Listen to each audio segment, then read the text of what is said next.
Charfield railway disaster.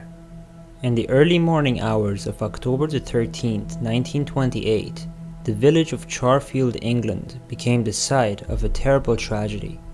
A mail train was travelling from Leeds to Bristol with 50 passengers aboard, but because of the thick fog, the crew failed to see red signal before reaching Charfield railway station. They wound up crashing into a freight train, and the derailment ignited some gas cylinders, causing a massive fire.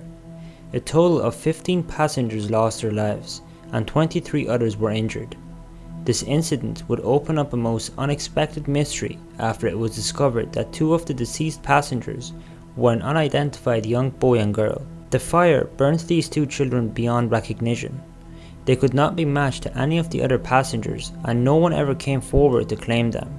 There were even some far-fetched theories that the charred victims were not even children but a pair of small jockeys.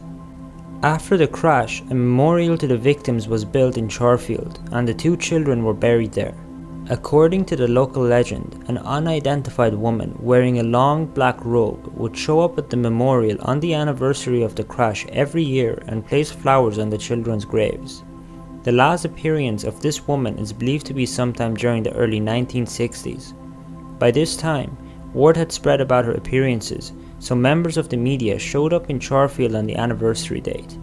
When they tried to approach the woman one year, she took off, and she has not been seen since. Mr. Cruel. One of the most infamous unidentified criminals in Australia's history victimized 4 Melbourne children and earned the nickname Mr. Cruel. The assailant's first known attack occurred in the middle of the night on August the 22nd of 1987, when he broke into a family's home. After tying up the couple and their young son, Mr. Cruel proceeded to sexually assault their 11-year-old daughter. On December the 27th of 1988, he broke into the home of another family, tying up the parents and kidnapping their 10-year-old daughter.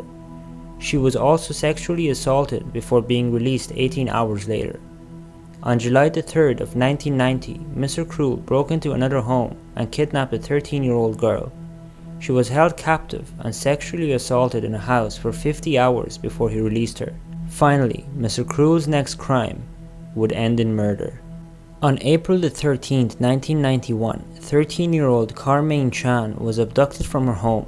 This time, the perpetrator left a spray-painted message on her parents' vehicle implying that the abduction was drug-related. But this was only done to mislead the police. Carmaine remained a missing person for 1 year before her decomposed body was found. She was shot 3 times in the head. The method of these crimes is so similar that police are certain they were committed by the same man. Mr. Cruel would bathe his female victims before releasing them to eliminate potential forensic evidence, often going through great lengths to clean up after himself. According to one surviving victim, Mr. Cruel set up a camera to document his sexual assaults on her, and authorities believe he is likely involved in the distribution of child pornography. In spite of an extensive investigation in which over 27,000 suspects have been checked into, Mr. Cruel has never been identified. Andrea Jeremy Walker. In 2006, a man was convicted in Toronto after being caught with $10 worth of crack cocaine. Authorities could not have guessed that this routine drug bust would open the doors to a bizarre mystery that has turned into a bureaucratic nightmare. 1 year earlier, the man had arrived in Canada using an American passport, stating his name as Andrea Jeremy Walker. However, when the Canadian Border Service Agency now tried to deport him back to the United States, they learned the passport was fraudulent and Andrea Jeremy Walker was not his real name. As a result, Walker was incarcerated in an immigration detention facility while officials tried to uncover his true identity.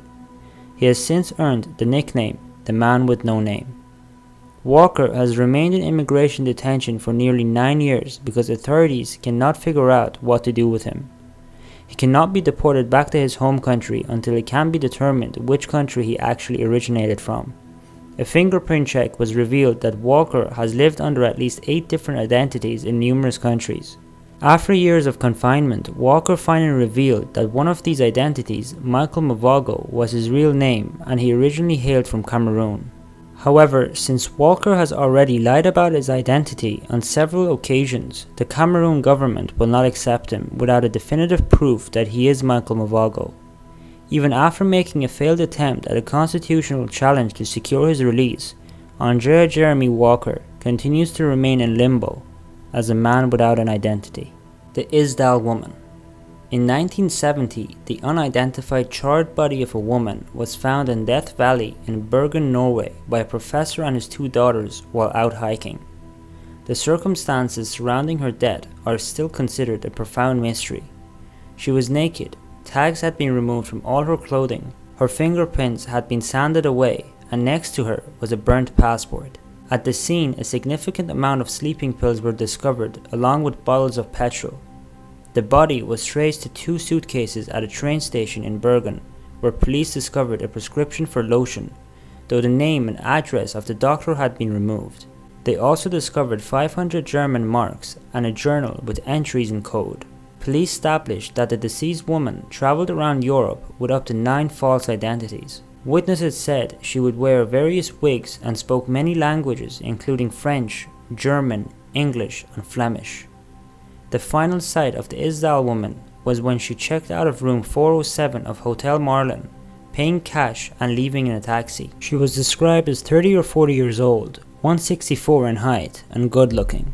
She smoked cigarettes, appeared to be on guard, and was heard saying the words, "I am coming soon." 3 decades later, a man came forward saying he saw the mystery woman walking into the forest with 2 men in black coats following her. He said police had told him to keep quiet at the time. The case remains unsolved to this day, with most assuming that the Isolde Woman was a spy. Thank you so much for watching. I hope you enjoyed this episode. If you did, make sure to leave a like. Until tomorrow, goodbye.